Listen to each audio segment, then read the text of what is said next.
नमस्कार शेतकरी बंधूंनो, स्वागत आहे आपलं कृषी समृद्धीमध्ये. आणि मित्रांनो, खास करून म्हणजे की सन 2022-23 पासून आपल्या पीक कर्जाची नियमितपणे की दरवर्षी परतफेड करणाऱ्या शेतकरी बांधवांसाठी एक महत्त्वाची अपडेट आपण आजच्या व्हिडिओच्या माध्यमातून पाहणार आहोत.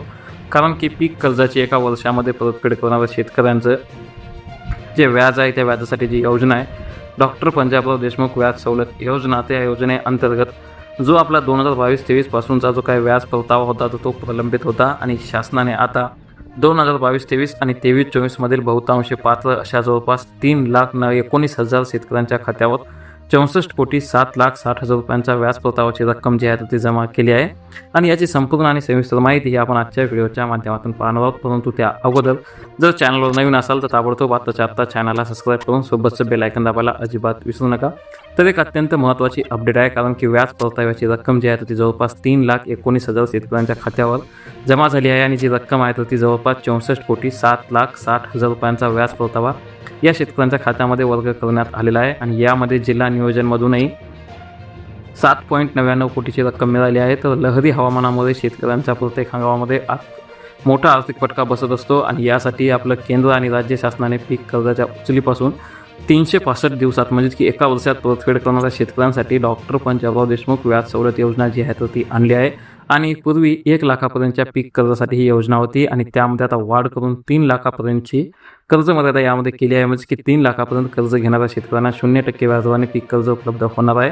आणि ज्या काही विकास संस्था आहेत त्या विकास संस्थांच्या माध्यमातून शेतकऱ्यांना 6% व्याजदराने पीक कर्ज दिले जाते. आणि हे व्याज केंद्र आणि शासन प्रत्येकी 3% देते.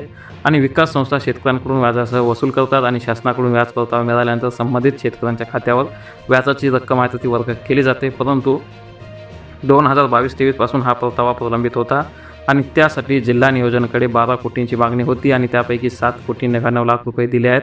आणि शासनाचे 56,07,00,000 असे एकूण 64,07,00,000 रुपये शेतकऱ्यांच्या खात्यावर वर्ग झाले आहेत. आणि शासनाने पहिल्यांदा सर्वाधिक म्हणजे की 51 कोटी रुपये दिले आहेत. राज्य शासनाकडून पंजाबराव देशमुख व्याज सवलत योजनेअंतर्गत व्याज परताव्यापोटी पहिल्यांदा सर्वाधिक म्हणजे की 51 कोटी पहिल्या टप्प्यामध्ये 4 कोटी दिल्याने एकूण 56 कोटी रक्कम होते. आणि ही रक्कम जी आहे ती दिली आहे.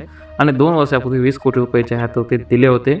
आणि आता जो काही 2026-27 आर्थिक वर्ष सुरू असले तरी अद्याप 2023-24 मधील शिरूर आणि हातकंगले तालुक्यातील काही प्रस्ताव यायचे आहेत. आणि 2024-25 मधील पन्हाळा वगळता एकाही तालुक्यातून व्याज मागण्याचे प्रस्ताव आले नाहीत. आणि या शेतकऱ्यांच्या प्रस्तावाला विलंब झाल्यामुळे या परताव्यासाठी शेतकऱ्यांना वाट पाहावी लागत आहे. तर आपल्या जास्तीत जास्त कोल्हापूर जिल्ह्यातील जे काही शेतकरी असतील त्यांच्यापर्यंत नक्की ही माहिती शेअर करा. चॅनल जर नवीन असाल नक्की चॅनलला सबस्क्राईब करून आपला कुठला जिल्हा आहे ते नक्की कमेंटमध्ये सांगा. धन्यवाद.